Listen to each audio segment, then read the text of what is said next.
बिस्मिल्लाहिर्रहमानिर्रहीम। अस्सलाम वालेकुम। हमारी आज की वीडियो है ख़वातीन के हज गाइड के हवाले से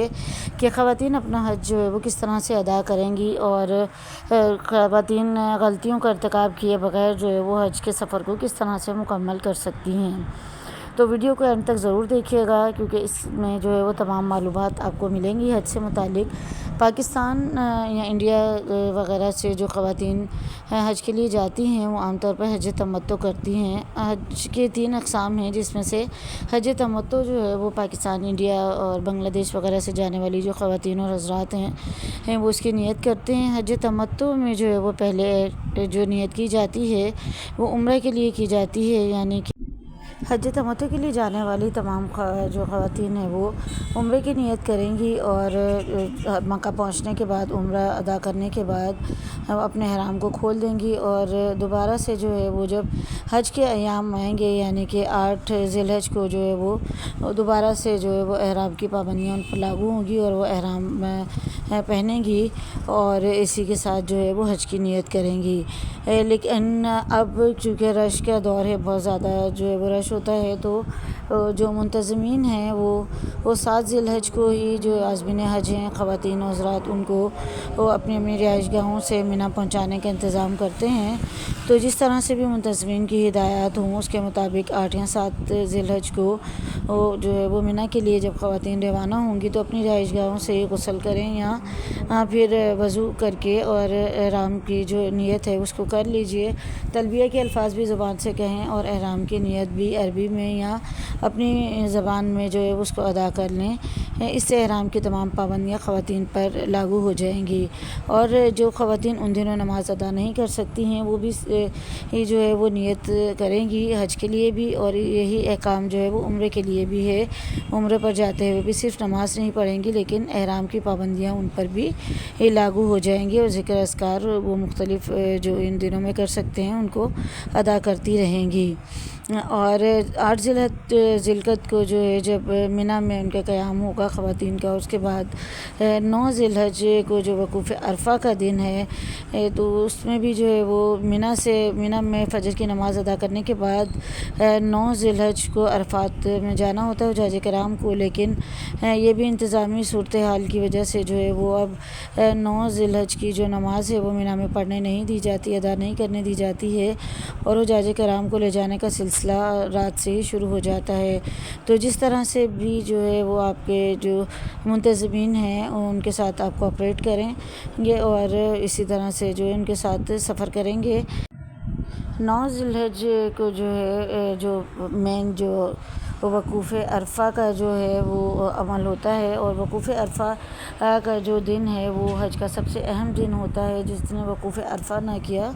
उसका हज अदा नहीं होगा, चाहे वो दम भी अदा करे। तो वक़ूफ़ अरफ़ा करना ज़रूरी है और वक़ूफ़ अरफ़ा का जो वक्त है वो आफ़ताब के ढलने से यानी कि दोपहर 12 बजे से लेकर तकरीबन और मग़रिब तक होता है। और मग़रिब से पहले अगर किसी ने भी अरफ़ात के मैदान से कोई बाहर आ गया किसी भी वजह से तो उसका हज सिरे से होगा ही नहीं। तो वक़ूफ़ अरफ़ा जो है वो हज का रुकन आज़म है। वहाँ पर तमाम जो हुज्जाज किराम हैं वो क़याम करेंगे और ज़ोहर और असर की नमाज़ कसर या मुकम्मल नमाज जैसे भी जो है वो अदा करनी होगी उस तरह से अदा करेंगे। और मग़रिब की अज़ान होते साथ ही अरफ़ात का जो है मैदान उसको छोड़कर मुज़दलिफ़ा के लिए हुज्जाज किराम रवाना हो जाते हैं। और मग़रिब की अज़ान हो जाने के बावजूद भी मग़रिब की नमाज़ यहाँ पर पढ़ने का हुक्म नहीं है, बल्कि हुज्जाज किराम को ये हुक्म दिया गया है कि वो मग़रिब और इशा की दोनों नमाज़ें जो है वो इकट्ठी अदा करेंगे मुज़दलिफ़ा में, चाहे वो रात के किसी भी पहर वहाँ पर पहुँचे। और तमाम रात मुज़दलिफ़ा में क़याम करने के बाद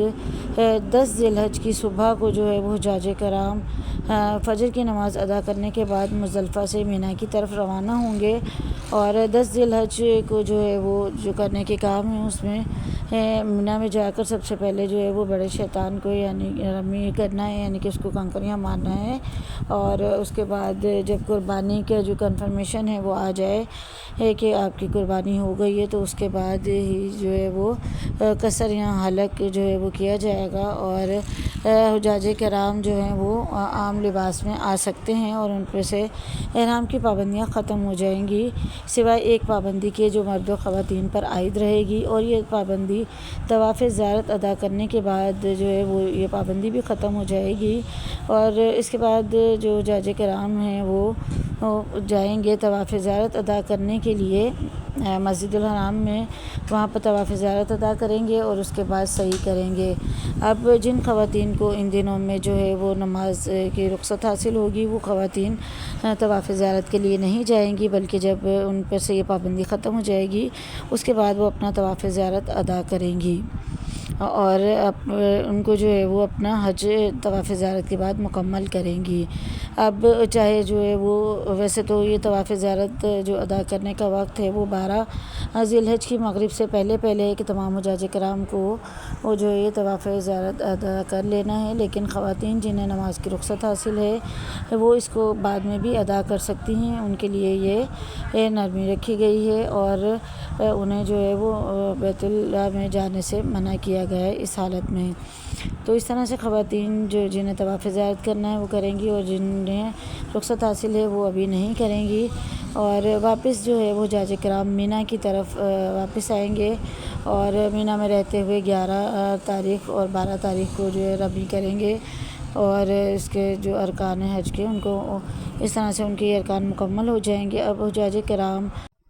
یاد رہے کہ خواتین کے لیے کوئی مخصوص احرام نہیں ہے، بلکہ خواتین کے لیے جو احرام ہے وہ ان کے روزمرہ کے کپڑے ہیں، اور ایسا لباس ہے جس سے ان کا جو سطر ہے وہ کور رہے، یعنی کہ ان کے عبایا پہننا یا جو روزمرہ کے عام کپڑے ہیں وہ پہنیں گی، اور بالوں کو کور کریں گی، اور صرف چہرہ، ہتھیلیاں اور پاؤں جو ہیں یہ 3 چیزیں جو ہیں ان کے جسم کی کھلی رہ سکتی ہیں، اس کے علاوہ انہیں پورے اپنے جسم کو کور کرنا ہوگا، اور احرام کی جو پابندیاں ہیں وہ ان پر لاگو ہو جائیں گی۔ جس طرح سے حضرات جو ہیں 2 انسلی ہوئی چادریں پہنتے ہیں اور اس کے بعد احرام کی نیت کرتے ہیں، لیکن خواتین پر ایسی لباس کی کوئی پابندی نہیں لگائی گئی ہے، تو خواتین اپنے روزمرہ کے جو لباس ہے اسی کو احرام کے طور پر پہنیں گی۔ یاد رہے کہ احرام جو ہے وہ نیت اور پابندی کا نام ہے، کسی خاص لباس کا نام احرام نہیں ہے۔ امید ہے کہ یہ ویڈیو آپ لوگوں کے لیے فائدہ مند ثابت ہوئی ہوگی۔ اسی طرح کی مزید انفارمیٹیو ویڈیوز کے لیے چینل کو سبسکرائب کر لیجیے۔